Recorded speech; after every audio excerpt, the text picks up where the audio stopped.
Trying to figure out which combination of colour pencil to use for a particular skin tone can be really tricky. In this clip I will take you through my colour choices for 6 different skin tones and will also take you through the layering method that I used.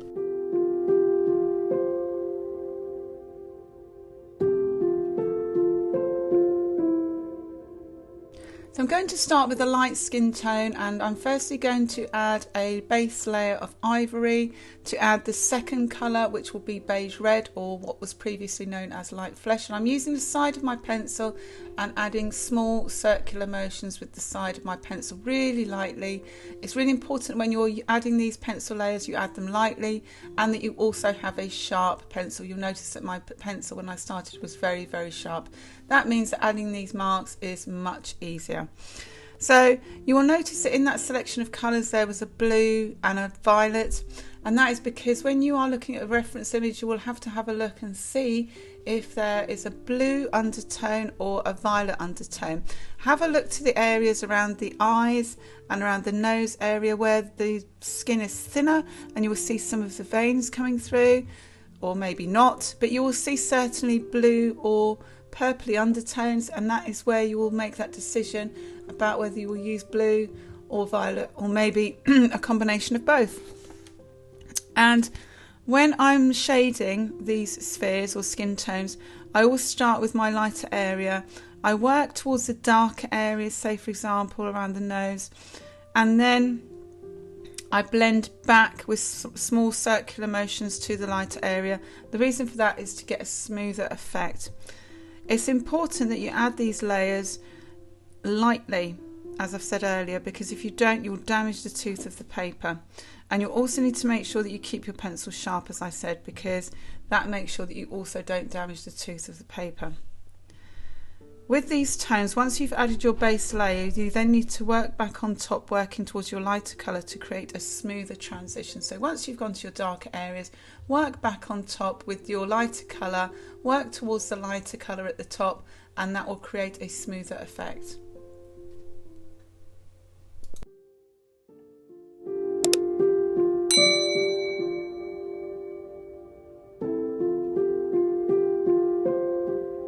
For this medium skin tone, I'm going to start off by adding a base layer of beige red or light flesh, and then build up using the darker colours as shown on the test card on the left. The second colour I'll be using is cinnamon, which is one of my go-to skin tones as it has warm earthy tones. I'm then going to use Van Dyke brown at the end for the shadows, as this is a cold brown and it helps to balance out all of the warm tones that have been used throughout this sphere. And again, I will be layering all of these marks gently in small oval shapes, moving from the shadow all the way up to the highlights to make sure that I'm blending a smooth transition as I go along.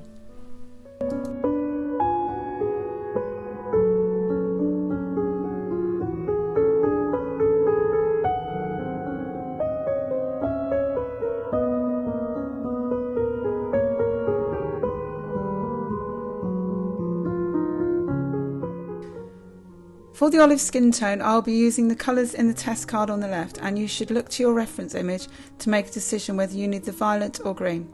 I found that most times you do need a green, and to take the edge off this green colour you may want to add warm grey to take the yellow edge off of it.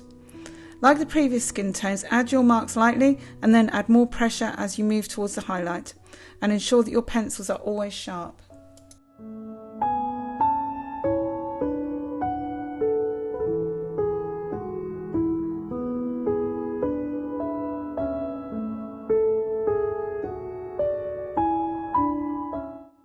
If you want to take your work to the next level, then why not join me on Patreon? You will have access to a wide variety of content, including real-time tutorials and also one-to-one feedback on your work. So why not become a patron to take the next step in your journey to drawing success?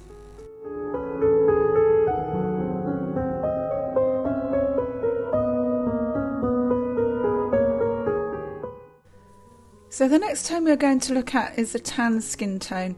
And I'm going to start by adding a base layer of beige red or light flesh, as we are starting to move up in tonal values.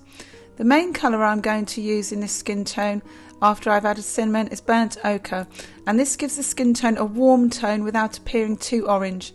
I've also added Van Dyke brown into the shadows, again as this balances the red and orange tones.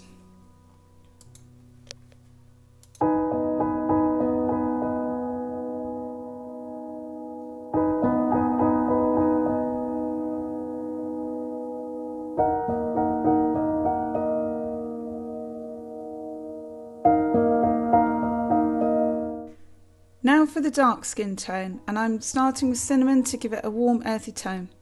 Nougat and sepia are cool shades of brown, so they will balance the warmer orange tones in the other colours used in this skin tone. The reason for using the cool and warm colours rather than for using greys and blacks is that it gives your skin tone a 3D appearance. In order to get the smooth effect, you need to ensure that you are using the circular motions to blend out the colours, gradually adding more pressure with each layer.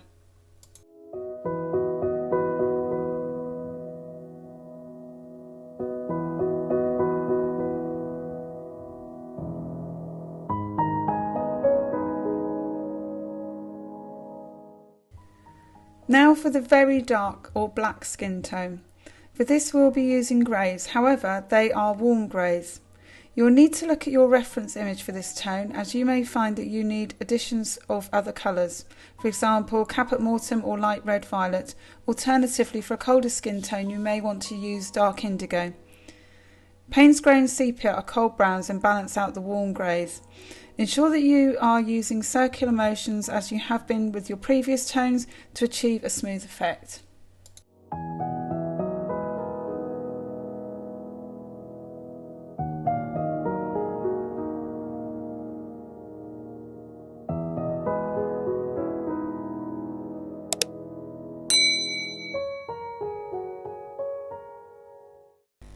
If you enjoyed this clip, then make sure you check out more clips like this in the Colour Pencil playlist. Don't forget to look in the description below for details of products used in today's clip, and if you have any ideas for content or questions, leave a comment below. Finally, don't forget to subscribe and hit the bell to be notified of future content.